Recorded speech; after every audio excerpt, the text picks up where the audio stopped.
Холодный ветер, несущий запах вековой гнили и морозной свежести, несвойственной этим проклятым землям, ударил в лицо орка-дозорного, стоявшего на зубчатой стене Кирит-Унгала. Это было невозможно. Воздух Мордора, всегда тяжелый, пропитанный серой, пеплом и жаром Арадруина, никогда не остывал до такой степени. Орк поплотнее закутался в грубый плащ, ворча что-то на черном наречии, и посмотрел на север, туда, где хребты Эрет-Литуи обычно смыкались с пепельным небом. Но сегодня небо было другим. Оно не было затянуто привычным багровым маревом Саурона.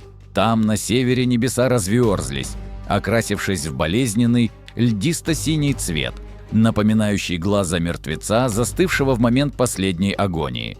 Странный низкий гул, похожий на стон самой земли, доносился оттуда. Это не был грохот барабанов или лязг горячих машин. Это был звук трескающегося льда. Звук, от которого даже у закаленного в боях урука стыла кровь в жилах. Снег, явление, о котором в Мордоре слышали лишь в легендах о далеком севере, начал падать на черные камни. Но это был не чистый белый снег. Это были серые хлопья, похожие на пепел погребальных костров, и, касаясь кожи, они не таяли, а обжигали холодом, оставляя после себя ощущение онемения. В эпицентре этого климатического безумия, там, где реальность истончилась и порвалась, из разлома между мирами шагнула фигура, чье присутствие мгновенно изменило метафизический вес Средиземья. Артас Менетил, король-лич, повелитель плети, ступил на каменистую почву Мордора.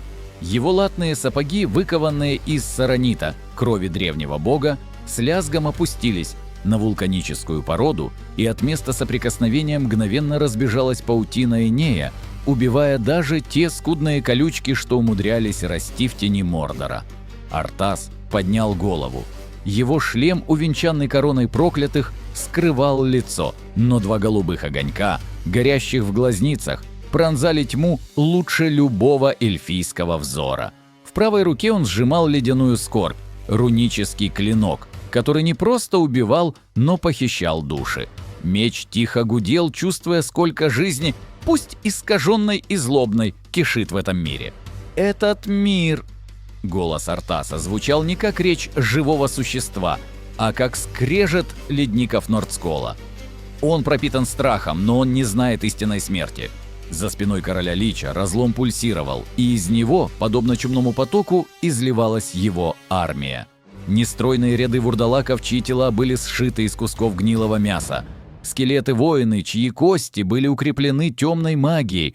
Огромные мясные големы, сшитые из десятков трупов, источающие зловоние, способные свалить с ног тролля.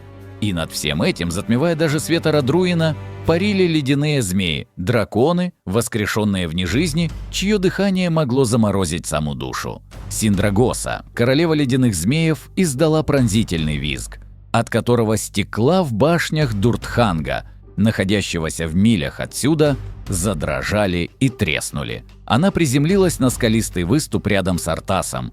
Ее костяные крылья отбрасывали огромную тень. «Хозяин!» – прошипела она. Ее голос был ветром в склепе. «Здешняя магия, она другая, огненная, древняя. Она сопротивляется нашему холоду». Артас провел рукой в латной перчатке по воздуху, словно пробуя его на вкус. «Огонь гаснет, когда приходит зима, Синдрагоса. Здесь правит воля, стремящаяся к господству. Я чувствую этот взгляд. Он ищет меня. Он видит все, но он слеп к тому, что ждет его». Король Лич вонзил ледяную скорбь в землю. «Восстаньте!» – прошептал он. И это слово эхом прокатилось по всему Плато-Горгород. «Слуги этого мира, вы страдали в жизни, в смерти вы будете служить мне». Магия плети, некротическая энергия, не знающая границ, начала просачиваться в почву Мордора. Эта земля была кладбищем на протяжении тысяч лет. Кости эльфов и людей Последнего Союза, останки орков, павших в междоусобицах, трупы рабов, умерших от истощения – все они лежали в этой земле. И теперь, под воздействием силы, равной которой Средиземье еще не видело, они начали шевелиться. В Барад-Дуре На вершине своей невообразимо высокой башни Саурон Великий, Властелин колец, почувствовал удар. Это было не физическое воздействие, а ментальный толчок, сравнимый с падением звезды. Его око, вечно рыскающее в поисках кольца всевластия, резко повернулось на север. То, что он увидел, заставило бы его испытать ужас, если бы он все еще был способен на эмоции смертных. Но вместо ужаса пришло холодное, расчетливое бешенство. Часть его владений, его собственной земли, пропитанной его волей, отторгалась. Серый туман, непроницаемый для его взора, полз по Эредлитуи, поглощая крепости и патрули. Связь с десятками тысяч орков на северных границах внезапно оборвалась. Не так, как когда они погибают в бою, а так, словно их души были вырваны и заменены чем-то иным. Ледяная тишина. Саурон сконцентрировал свою волю. Глашатай уст Саурона, наместник Барад-дура, вбежал в тронный зал, задыхаясь. «Владыка! Донесение с севера, гарнизон Железной пасти, они не отвечают. А те, кто бежал, они говорят о мертвецах, которые встают снова, о драконе из костей, который дышит льдом». Саурон не ответил словами. Его воля, тяжелая как молот, обрушилась на разум глашатая, передавая приказ. «Назгулы, отправь 9. Пусть король-чародей принесет мне голову этого узурпатора. Никто не смеет приказывать смерти в моих владениях, кроме меня». Тем временем Артас продвигался вглубь Мордора. Его армия росла с каждым шагом. Первый патруль орков, встретившийся им в узком ущелье, был уничтожен за считанные секунды. Уруки, привыкшие пугать врагов своей жестокостью, столкнулись с противником, который не чувствовал ни боли, ни страха. Когда один из орков отрубил руку вурдалаку, тот даже не замедлился, впиваясь зубами в горло обидчика. Но самым страшным было то, что происходило потом. Павшие орки, чьи тела еще дымились от крови, начинали дергаться. Их глаза, полные злобы, гасли, чтобы загореться вновь холодным синим огнем. Они поднимались, подбирали свои ятаганы и молча вставали в строй за спиной Артаса. «Какая ирония!» — заметил Келтузат, верховный лич, парящий рядом с Артасом на своей цепной платформе. «Эти существа, их создали как пародию на эльфов. Исказили жизнь, чтобы создать оружие. Мы же просто доводим этот процесс до логического завершения. В нежити они обретают истинное единство. Они — лишь ресурс», — холодно отрезал Артас. «Как и деревья в лесу, как и руда в шахте. Впереди крепость. Я чувствую там скопление душ. Это был Дуртханг. Старая крепость, охраняющая проход между горами. Орки на стенах уже видели приближающуюся бурю. Комендант крепости, старый урук со шрамом через все лицо, орал приказы, заставляя лучников натягивать тетивы, а троллей готовить камни. «Огонь!» — взревел комендант, когда первые ряды скелетов подошли к воротам. Сотни стрел, смазанных ядом, взмыли в воздух и обрушились на армию плети. Но эффект был ничтожен. Стрелы отскакивали от костей, пронзали гнилую плоть, не причиняя вреда. Мертвецы продолжали идти, молчаливые, неумолимые, как прилив. Артас остановил своего коня непобедимого на расстоянии полета стрелы. Он поднял ледяную скорбь и направил ее на ворота Дуртханга. «Ваши стены не спасут вас!» Его голос, усиленный магией, проник в голову каждого защитника крепости. «Ваша плоть, а моя!» Он сделал резкое движение мечом, и из клинка вырвался сгусток темной энергии, лик смерти. Снаряд, воющий как 1000 проклятых душ, ударил в железные ворота крепости. Металл, который выдерживал осады гондорцев, зашипел и начал рассыпаться, разъедаемой некротической ржавчиной за мгновение. Ворота рухнули, превратившись в груду трухи, вурдалаки хлынули в пролом, началась бойня. Орки сражались яростно, но каждый убитый ими враг тут же заменялся 2 новыми, а каждый павший товарищ восставал против них. Паника, чувство, которое Саурон выжигал из своих слуг веками, начало охватывать гарнизон. В небе раздался пронзительный визг, от которого даже вурдалаки на секунду замерли. Крылатые тени. Назгулы прибыли. 9 черных всадников на своих ужасных тварях спикировали с небес. Аура страха, которую они излучали, была оружием, способным обратить в бегство целые армии людей. Король-чародей Ангмара, предводитель Назгулов, направил своего зверя прямо на Артаса. «Ты!» Голос короля-чародея звучал, как скрежет могильных камней. «Ты смеешь вторгаться в земли Мордора? Ты смеешь бросать вызов Оку? Умри в муках!» Король-чародей замахнулся своим моргульским клинком и огромной булавой. Он ожидал увидеть страх. Он привык, что все живое трепещет перед ним. Но Артас даже не дрогнул. Он смотрел на пикирующего призрака с выражением легкого презрения под шлемом. «Я король-лич», – произнес он спокойно. «А ты? Ты всего лишь призрак в тряпках». Вместо того, чтобы защищаться мечом, Артас поднял левую руку. Сила холода, абсолютного космического холода, который царит в пустоте между звездами, вырвалась из его ладони. Беспощадность зимы. Виверна короля-чародея, попав в этот поток, мгновенно оледенела. Ее крылья, еще секунду назад кожистые и гибкие, стали хрупкими, как стекло, и рассыпались на тысячи осколков прямо в воздухе. Зверь рухнул камнем вниз, разбившись о скалы. Король-чародей, проявив неестественную ловкость, успел соскочить с падающей твари и приземлился перед Артасом. Он выпрямился во весь рост, его невидимая сущность пылала темным огнем.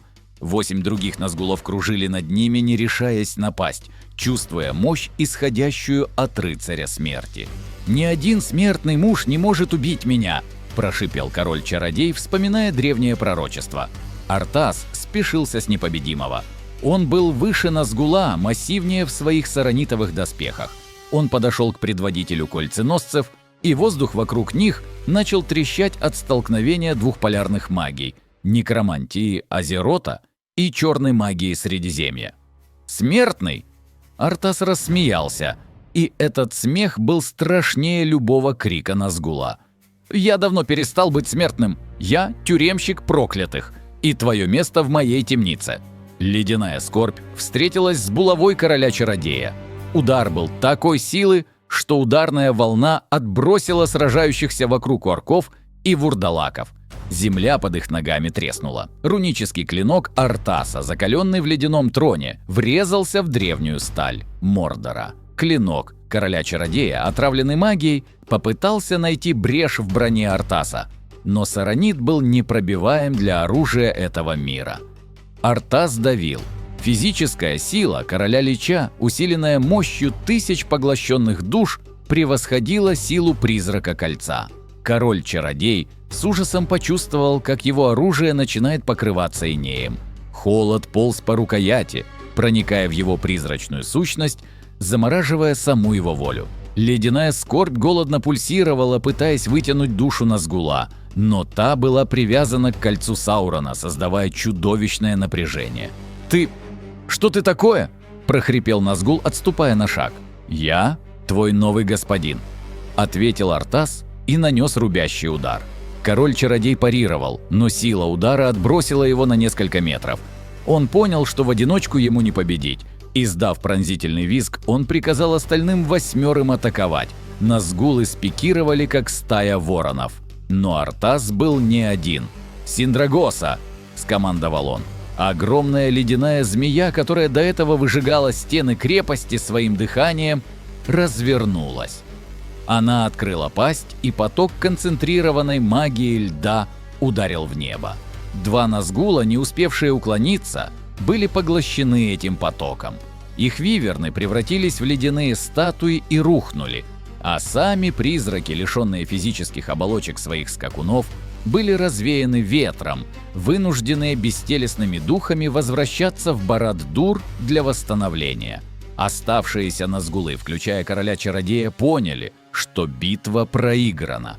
Они столкнулись с силой, которая не подчинялась правилам их мира. С яростным шипением они развернулись и полетели прочь к Барад-дуру, чтобы доложить своему господину о новой ужасающей реальности. Дуртханг пал через час. Артас стоял на главной башне, глядя на юг на пылающую гору Орадруин. Теперь крепость принадлежала Плети. Над ней поднимался не знамя с оком, а знамя с черепом. И самое главное, Гарнизон Дуртханга, 5000 отборных уруков, теперь стояли внизу, в неровном строю, с синими глазами ожидая приказа. «Мы укрепимся здесь», — сказал Артас подошедшему Келтузаду.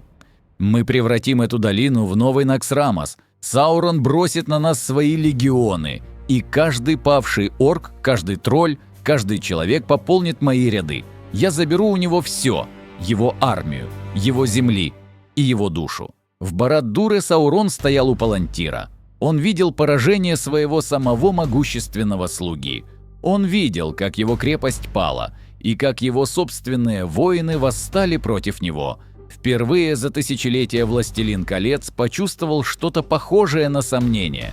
Этот враг не хотел уничтожить кольцо, он не хотел спасти мир, он хотел поглотить его. Саурон понял, что обычной войной здесь не победить.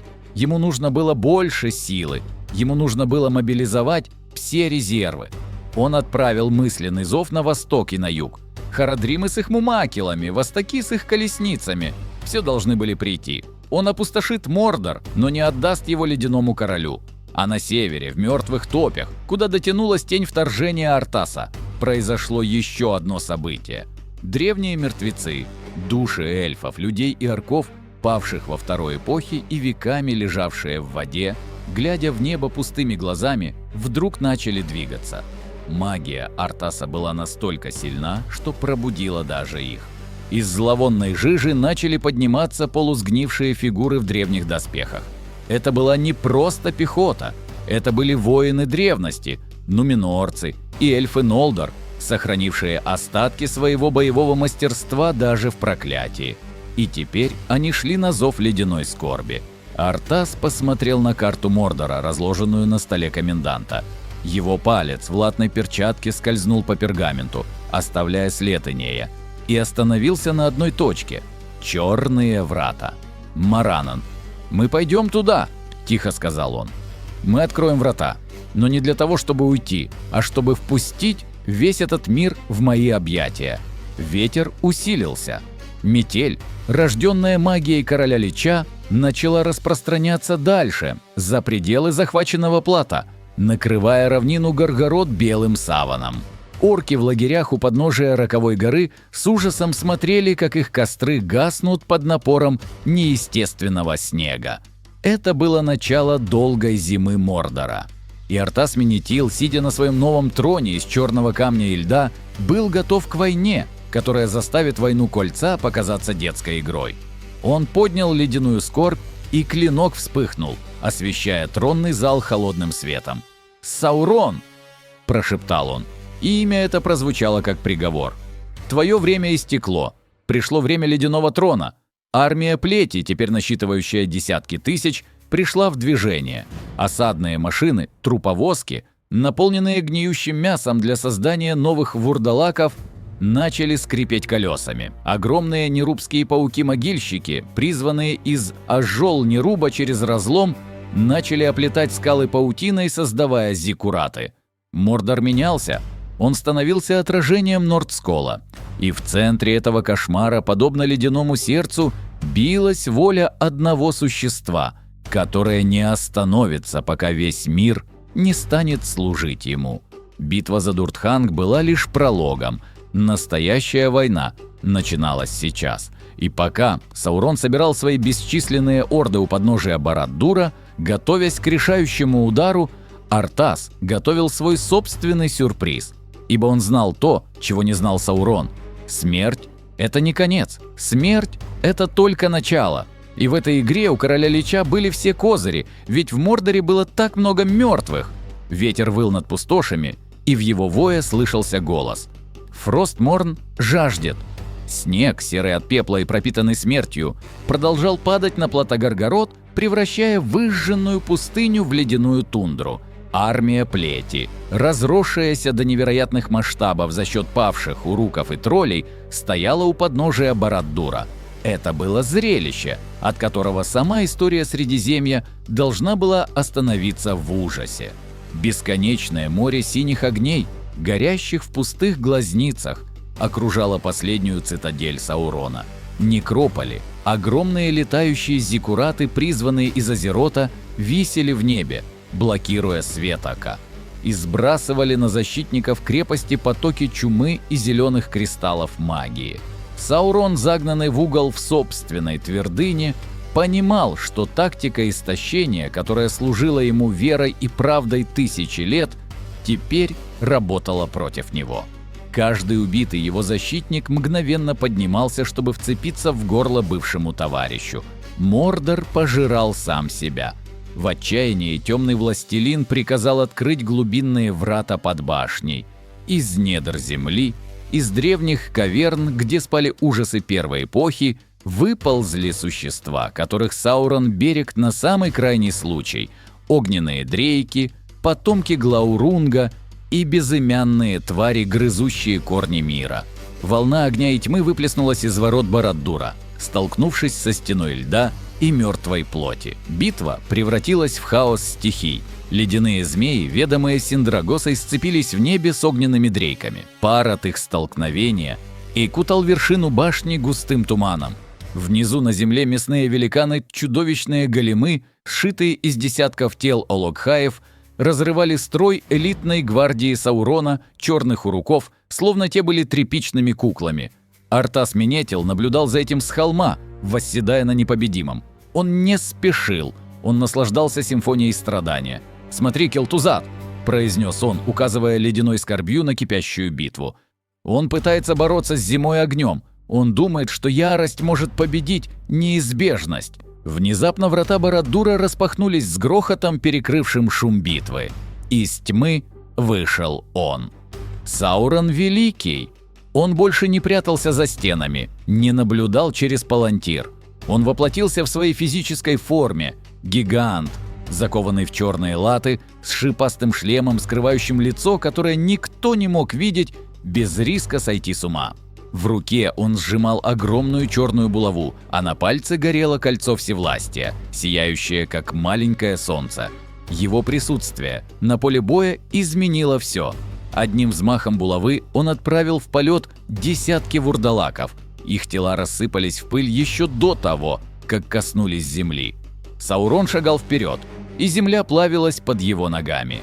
Нежить, попавшая в ауру его жара, вспыхивала и сгорала дотла, не успевая восстановиться.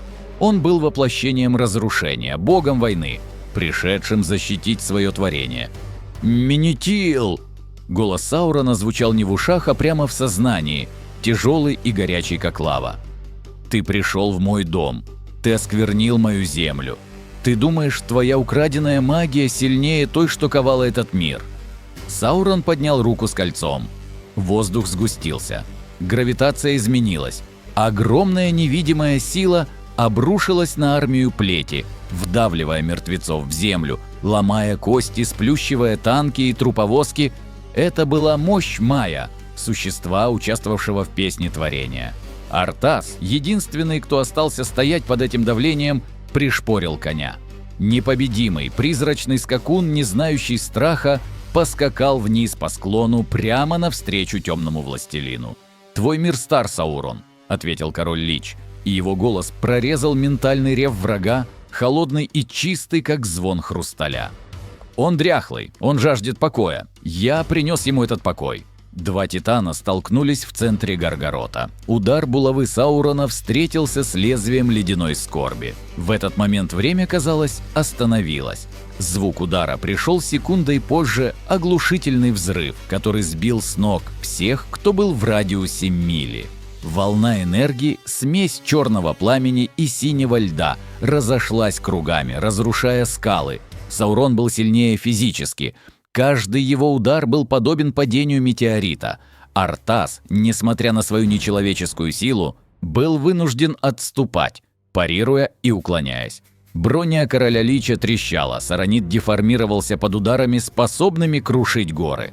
«Ты слаб!» — ревел Саурон, нанося очередной удар, который расколол землю под ногами Артаса, создав кратер. «Ты всего лишь труп в доспехах. Твой меч – игрушка демонов, а мое кольцо – это власть над всем сущим». Саурон схватил Артаса за горло своей латной перчаткой, поднимая его в воздух. Жар, исходящий от властелина колец, начал плавить доспехи короля Лича. Синие огни в глазах Артаса замерцали, Кольцо Всевластия было так близко, оно пульсировало, пытаясь подчинить волю Артаса, сломать его, сделать еще одним Назгулом величайшим из всех. Но Саурон совершил ошибку. Он судил врага по законам Средиземья. Он думал, что воля любого существа может быть сломлена жаждой власти. Но у Артаса не было жажды власти в человеческом понимании. У него была лишь пустота. И голос Нерзула в голове. И голод ледяной скорби. Артас не стал пытаться вырваться. Вместо этого он двумя руками перехватил рукоять своего меча и, используя инерцию, вонзил ледяную скорбь прямо в нагрудник Саурона, в то место, где должно было быть сердце. Меч пробил черную сталь, но крови не было, была лишь вспышка света. «Ты говоришь о власти», – прошептал Артас, глядя в прорези шлема Саурона. «Но ты забыл, что всякая власть конечна, лишь смерть вечна». Руны на ледяной скорби вспыхнули ослепительно синим светом. Меч не просто наносил рану, он начал пить. Саурон взревел не от боли, а от невозможного, немыслимого ощущения. Он чувствовал, как его сущность, его дух, его маярская искра вытягивается из него. Ледяная скорбь была создана для поглощения душ, и сейчас она вгрызалась в самую могущественную душу, которую когда-либо пробовала.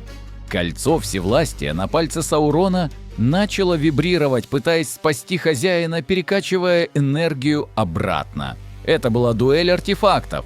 Магия Средиземья против магии Пылающего Легиона и Темных Земель. Но ледяная скорбь была голодна. Она была черной дырой. Артас закричал, вкладывая в удар всю свою некротическую мощь. Холод начал распространяться от раны Саурона, покрывая его черные доспехи инеем. Огонь внутри Властелина колец начал гаснуть. Его движения замедлились. Нет, это невозможно. Голос Саурона слабел, превращаясь в шипение пара. Артас резко выдернул меч и, развернувшись в пируэте, нанес удар по руке Саурона, той самой, на которой было кольцо. Удар был точным. Кисть Властелина колец, отсеченная руническим клинком, отлетела в сторону. Кольцо, звеня, ударилось о камень. В тот же миг физическая форма Саурона потеряла стабильность.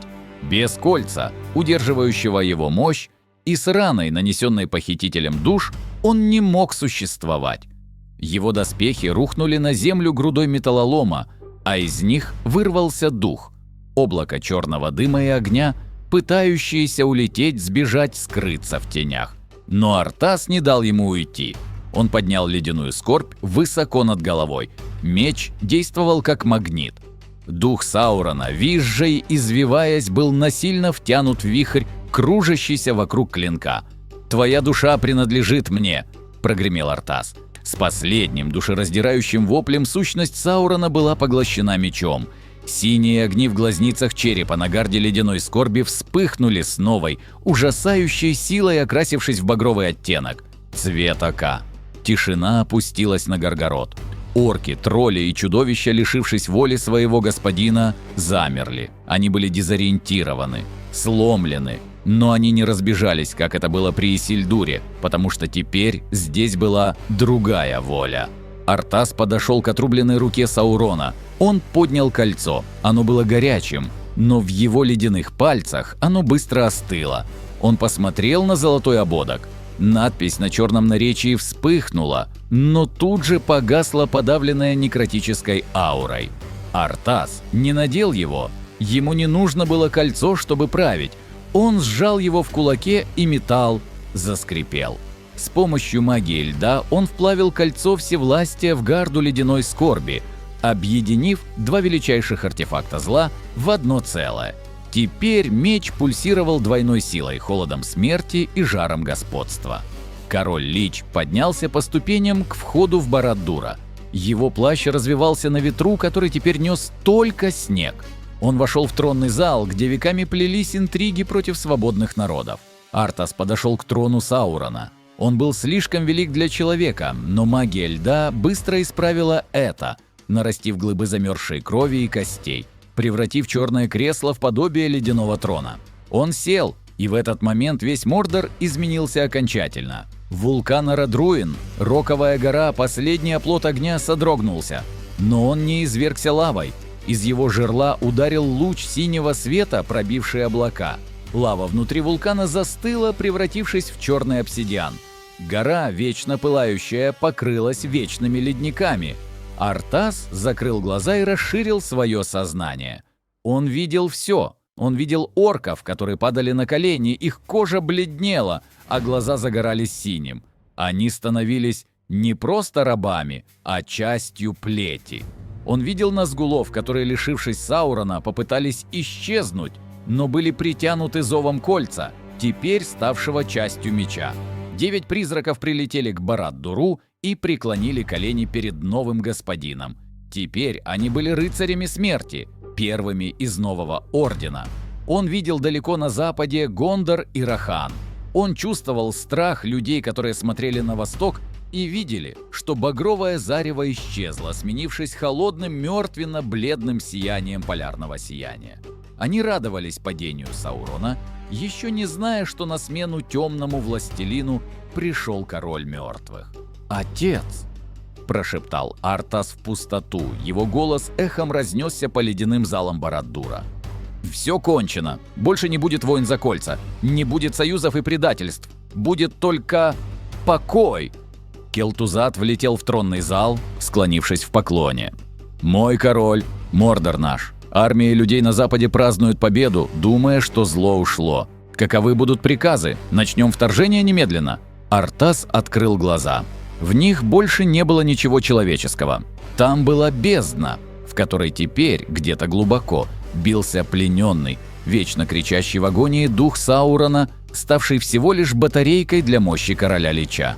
«Нет», — ответил Артас, поглаживая рукоять ледяной скорби, в которой теперь тускло светилось порабощенное кольцо. «Пусть они насладятся своей надеждой, пусть вырастет урожай, пусть нарожают детей, пусть их кладбища наполнятся свежими телами. Мы подождем. Смерть терпелива». Он поднял руку, и над всем Средиземьем, от Шира до Одинокой горы, пошел снег. Первый снег Великой Зимы, которая не закончится никогда.